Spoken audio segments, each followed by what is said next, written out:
नमस्कार, good morning Bharat 24 आप देख रही हैं। मैं आपके साथ सोनिका सिंह। बुलेटिन की शुरुआत इस वक्त आ रही बड़ी खबर के साथ। चंद्रबाबू नायडू के कार्यक्रम में एक बार फिर से भगदड़ मच गई और ये तस्वीरें भी सामने आ चुकी हैं। आंध्र प्रदेश के गुंटूर में ये हादसा हुआ है। भगदड़ में 3 लोगों की मौत हो चुकी है, कई घायल हैं। हादसे पर सीएम जगन मोहन ने दुख भी जताया है। हालांकि इस पूरे मामले पर 5 लाख की आर्थिक मदद की घोषणा की गई है, लेकिन इससे पहले भी देखा गया था कि किस तरीके से भगदड़ हुई थी। रोड शो किया जा रहा था चंद्रबाबू नायडू की तरफ से। एक बार फिर उन्हीं के कार्यक्रम में भगदड़ हुई है और इस बार इस भगदड़ में 3 लोगों की मौत हो चुकी है, कई लोग घायल बताए जा रहे हैं। इस पूरे हादसे पर सीएम जगन मोहन का उनकी प्रतिक्रिया भी सामने आ चुकी है, दुख उन्होंने जताया है। हालांकि 5 लाख की आर्थिक मदद की घोषणा यहां पर की गई है।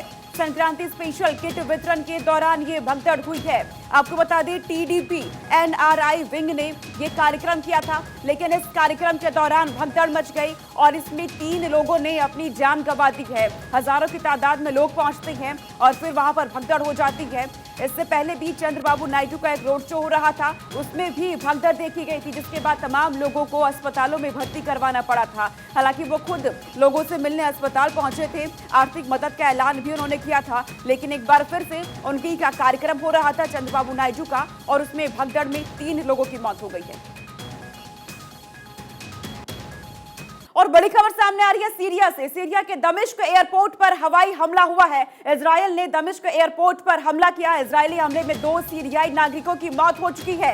यह इस वक्त की बड़ी खबर सामने आ रही है। सीरिया के दमिश्क एयरपोर्ट पर हवाई हमला हुआ है और इस हमले में 2 लोगों की मौत हो चुकी है और दोनों ही जो नागरिक हैं सीरियाई वो बताए जा रहे हैं। इजरायली हमला ये है, लेकिन इस हमले में 2 लोगों ने अपनी जान गंवा दी है। एयरपोर्ट पर यह हमला हुआ है, तो यहाँ पर एयरपोर्ट को निशाना बनाया गया। यहाँ 2 लोगों की मौत हो चुकी है। हमले की तस्वीरें भी सामने आ चुकी है। सीरिया के दमिश्क एयरपोर्ट पर हमला किया गया है।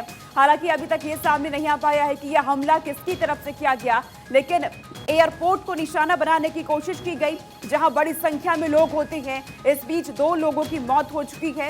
इजरायल ने दमिश्क एयरपोर्ट पर हमला किया, ये बड़ी खबर सामने आ रही है।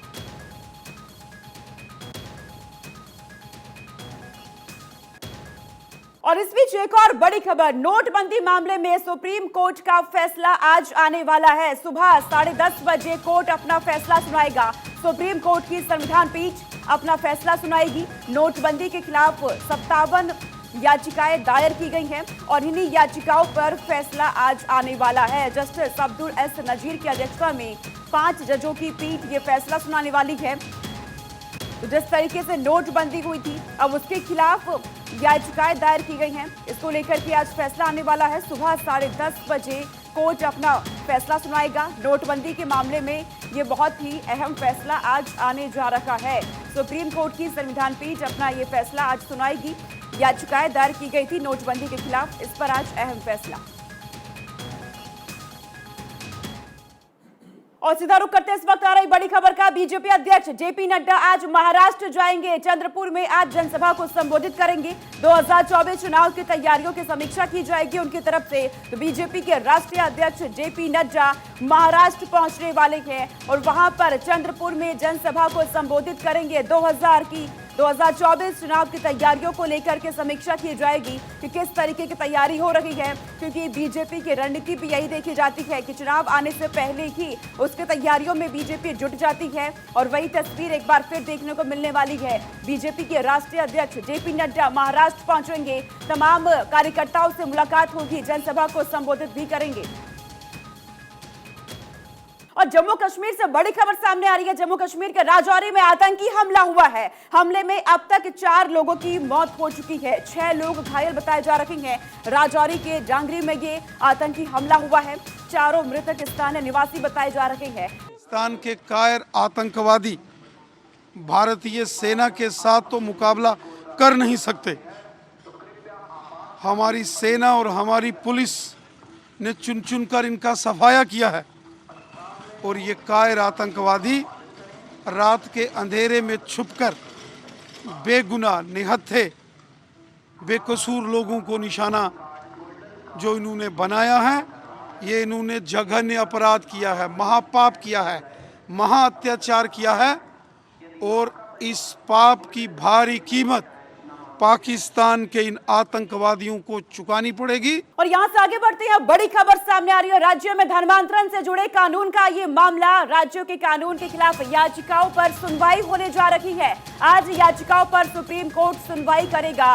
दरअसल राज्यों में धर्मांतरण से जुड़े कानून का ये पूरा मामला है। इस मामले में अब सुनवाई होने जा रही है। कानून के खिलाफ याचिका दायर की गई और इस पर अब सुनवाई होगी। जिस तरीके से देखा जाता है कि धर्मांतरण कराए जाते हैं, अभी हाल फिलहाल में भी कई मामले सामने आए जहां पर हिंदू बेटियों या हिंदू परिवार का जबरन धन परिवर्तन कराया जाता है, लेकिन अब यहां पर धर्मांतरण कानून के खिलाफ ही याचिका दायर कर दी गई है। इस पूरे मामले में अब सुनवाई होने वाली है। आज याचिकाओं पर सुप्रीम कोर्ट सुनवाई करेगा और क्या फैसला आता है ये बेहद अहम होगा इस पूरे मामले में, और इस पर सभी की नजरें टिकी रहेंगी कि सुप्रीम कोर्ट आज क्या फैसला सुनाने वाला है। राज्यों में जिस तरीके से धर्मांतरण के कानून बने हैं उससे जुड़ा ये मामला।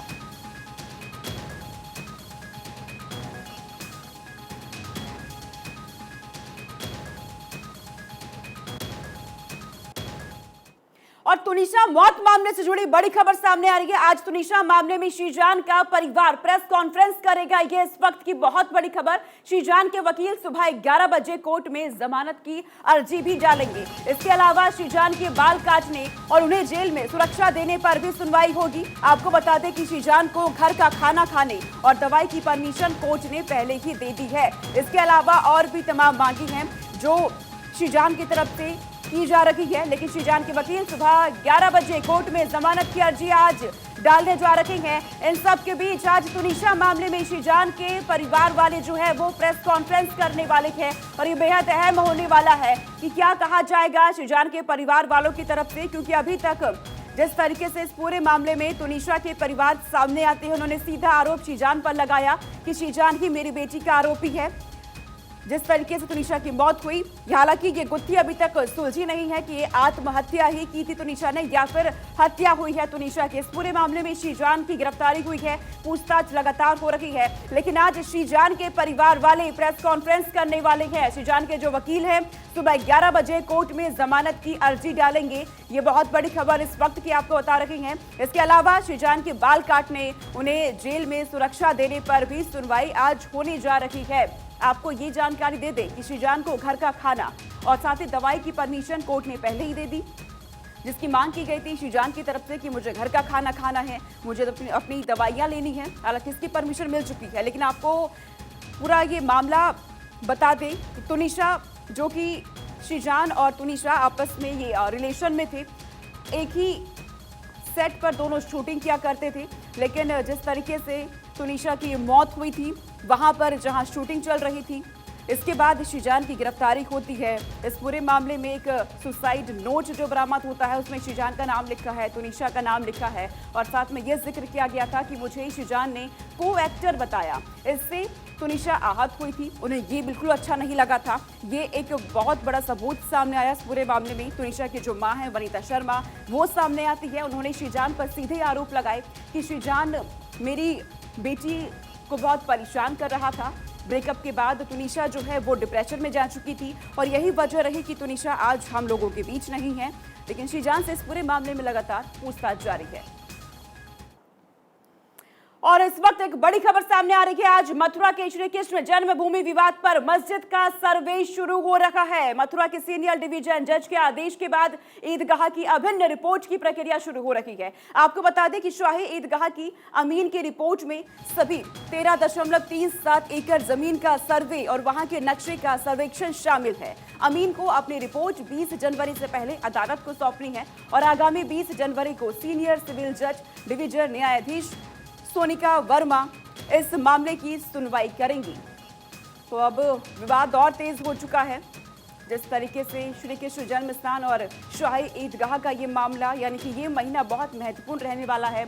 आज सर्वे और इसके बाद 20 जनवरी को रिपोर्ट भी सौंपनी है, रिपोर्ट भी जमा करनी है। आपको जानकारी दे दें कि शाही ईदगाह की अमीन की रिपोर्ट में सभी 13.37 एकड़ जमीन का सर्वे और वहां के नक्शे का सर्वेक्षण शामिल होगा। तो आपको ये बता देते हैं कि ये पूरा विवाद क्या है। देखिए, शाही ईदगाह मस्जिद मथुरा शहर में श्री कृष्ण जन्मभूमि मंदिर परिसर से सजी हुई है। इस पूरे विवाद को आप समझ लीजिए। 12 अक्टूबर 1968 को जन्म स्थान सेवा संस्थान का ईदगाह ट्रस्ट के साथ समझौता हुआ। पूरा मामला हम आपको बता रहे हैं और इस समझौते में 13.37 एकड़ जमीन पर मंदिर और मस्जिद दोनों के बने रहने की बात हुई थी। जो समझौता हुआ था 13.37 एकड़ जमीन को लेकर ये पूरा विवाद है और ये विवाद जो है वो तेज हो चुका है। आज इसी विवाद में सर्वे होने जा रहा है। इस जमीन में से 10.9 एकड़ जमीन श्री कृष्ण जन्म स्थान की है, ये कहा गया। 2.5 एकड़ जो जमीन है वो शाही ईदगाह मस्जिद के पास है। समझौते में मुस्लिम पक्ष ने मंदिर के लिए अपने कब्जे की कुछ जगह छोड़ी। आपको ये पूरा विवाद हम बता रहे हैं। मुस्लिम पक्ष को बदले में उसके पास में ही कुछ जगह दे दी गई थी।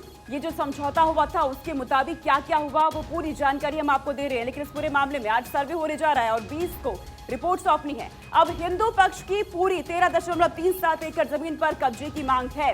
हिंदू पक्ष की क्या मांग है वो हम आपको बता रहे हैं। अब देखिए कब कब क्या हुआ है ये आप जान लीजिए। मथुरा की अदालत में 25 सितंबर 2020 को श्री कृष्ण, उसके बाद देखिए सुनवाई के बाद 30 सितंबर को बाद में इसे खारिज कर दिया गया था। लेकिन इस पूरे मामले में कब क्या हुआ है वो हम आपको पूरा बता रहे हैं। जिला जज की अदालत ने इसे स्वीकार कर चारों प्रतिवादियों को नोटिस भी जारी किया था। जिस तरीके से पूरा मामला है, श्री कृष्ण जन्मस्थान सेवा संस्थान श्री कृष्ण जन्मभूमि ट्रस्ट को नोटिस दिया गया। शाही मस्जिद ईदगाह कमेटी और उत्तर प्रदेश सुन्नी सेंट्रल बोर्ड को भी नोटिस भेजा गया इस पूरे मामले में। और अब विवाद और तेज हो चुका है। सर्वे आज होने जा रहा है 20 को, यानी कि 20 जनवरी को रिपोर्ट भी जमा की जाएगी। लेकिन सर्वे में क्या निकलेगा ये देखना होगा। तो विवाद अब और बढ़ चुका है। इस पूरे मामले में जो हिंदू पक्ष है वो ये दावा कर रहा है कि मंदिर को तोड़ करके मस्जिद बनाया गया, लेकिन मुस्लिम पक्ष कह रहा है कि ये जो सर्वे होगा उस पर स्टे लगाया जाए। और इस बीच राजस्थान से बड़ी खबर सामने आ रही है। राजस्थान के पाली से इस वक्त की बहुत बड़ी खबर। सूर्यनगरी एक्सप्रेस राजतियावास के पास डिरेल देर रात 3:27 पर ट्रेन के 12 डिब्बे पटरी से उतर गए। 3 डिब्बे पटरी से उतरने के बाद पलट गए और इस हादसे में 2 दर्जन से अधिक यात्री घायल हो चुके हैं। अब तक किसी के हताहत होने की खबर नहीं है। पुलिस और आरपीएफ की टीम रेस्क्यू में जुटी हुई है। घायलों को अस्पताल भी ले जाया गया, लेकिन अस्पताल में हालांकि डॉक्टरों की टीम निगरानी कर रही है सभी की। और जोधपुर से डिकल रिलीफ ट्रेन मौके के लिए रवाना हो चुकी है। रेलवे के जो अधिकारी हैं वो मौके के लिए रवाना हो चुके हैं। डीआरएम नॉर्थ कंट्रोल रूम इस पूरे मामले की पल पल की अपडेट ले रही हैं। बांद्रा टर्मिनल से जोधपुर आ रही थी सूर्यनगरी एक्सप्रेस, लेकिन ये बहुत बड़ा हादसा हो जाता है। 12 डिब्बे पटरी से उतर गए। तस्वीरें आपके सामने हैं। कई लोग इसमें घायल हैं, लेकिन अभी फिलहाल किसी के हताहत होने की जानकारी नहीं मिल पा रही है। ऐसी कोई सूचना नहीं है। जितने भी घायल लोग हैं सभी को अस्पताल में भर्ती करवा दिया गया है, जहां उनका इलाज चल रहा है। डॉक्टरों की निगरानी में है सभी। रेलवे के तमाम बड़े अधिकारी मौके पर पहुंच रहे हैं। पुलिस और आरपीएफ की टीम रेस्क्यू में जुटी हुई है। ये जानकारी सामने आ रही है। तस्वीर आपके सामने। मौके पर फौरन एम्बुलेंस पहुंचती है। उन्हें जो भी लोग वहां पर घायल हुए फौरन उन्हें अस्पताल में भर्ती कराया गया। 2 तस्वीरें आपके सामने। जब ट्रेन पलटी थी 12 डिब्बे पटरी से उतर गए थे, उसकी तस्वीर आपके सामने। और वहीं दूसरी तस्वीर, लोगों को फौरन अस्पताल में भर्ती कराया गया।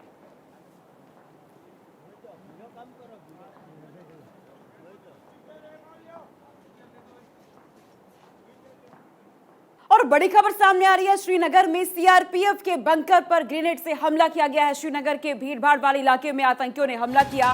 कल शाम करीब 6 बजे ये हमला हुआ है। सीआरपीएफ के 28वीं बटालियन के बंकर पर ग्रेनेड से हमला किया गया है। यह इस वक्त की बहुत बड़ी खबर है। हमले में जवानों को कोई नुकसान नहीं हुआ। एक आम नागरिक घायल हुआ है। घायल को अस्पताल में भर्ती करा दिया गया। गनीमत रही कि इस हमले में कोई भी जवान घायल नहीं हुआ है, लेकिन एक आम नागरिक घायल हुआ जिसे अस्पताल में भर्ती करा दिया गया है। यह हमला सीआरपीएफ की 28वीं बटालियन के बंकर पर हुआ। ग्रेनेड से हमला किया गया और कल शाम करीब 6 बजे ये हमला हुआ है। आतंकियों की तरफ से एक बार फिर से नापाक हरकत की गई है। श्रीनगर के भीड़ भाड़ वाले इलाके में यह हमला किया गया।